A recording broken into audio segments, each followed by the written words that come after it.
the prayers, the sacrifice, the commitment, the dedication, the vision of 75 years ago is being realized today, so that all those prayers are being answered as we sit.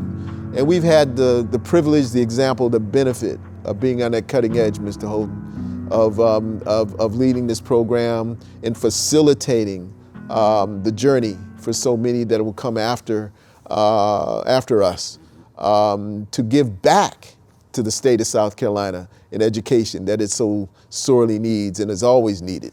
Brown was a Supreme Court decision that outlawed segregation in schools.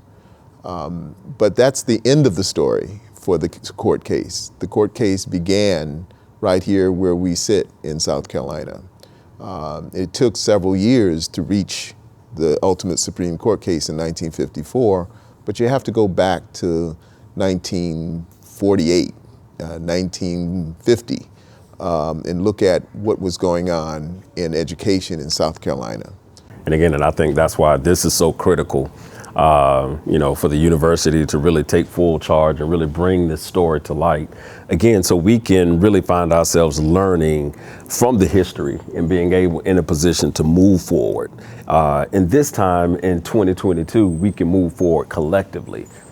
So I think that's why I think this day and time to really tell these stories is so critical.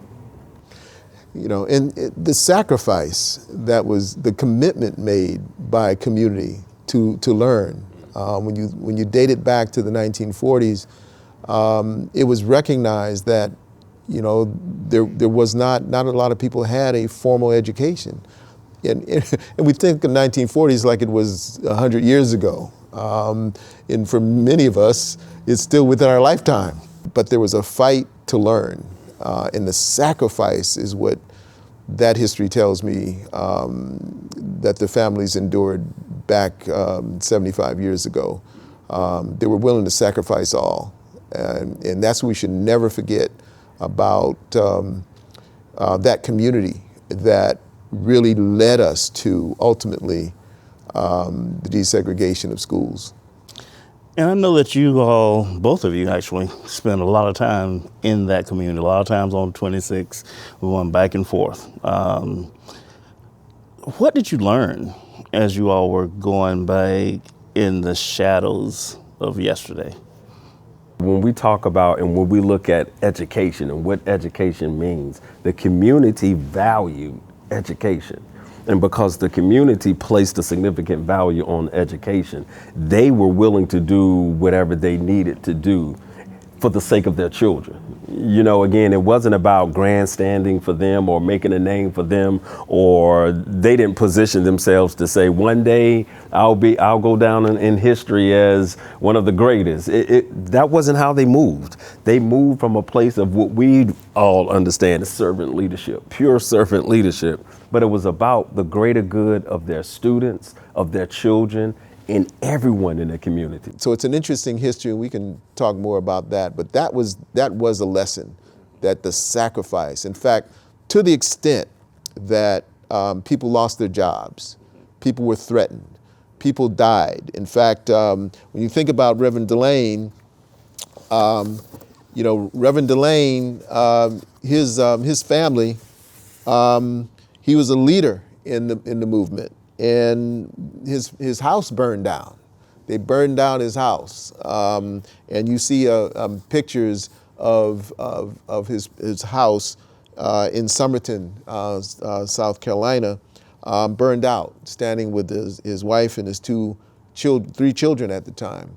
And that's the kind of sacrifice we're talking about.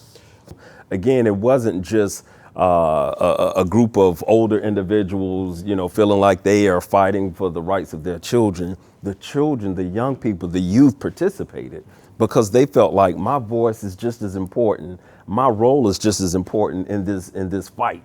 Reverend Wells is lost in history in this movement, in the whole movement in Clarendon County, that we believe is an example that we need to always understand how young people always was at the forefront, the vanguard of social movements. So as we think about, the movement in the last few years, led by young people, it really has a legacy that dates back generations. And in South Carolina, we have great examples. And Beverly Wells stands out as one of those examples that led the ground, was part of the groundwork that led ultimately to the court case in Clarendon County.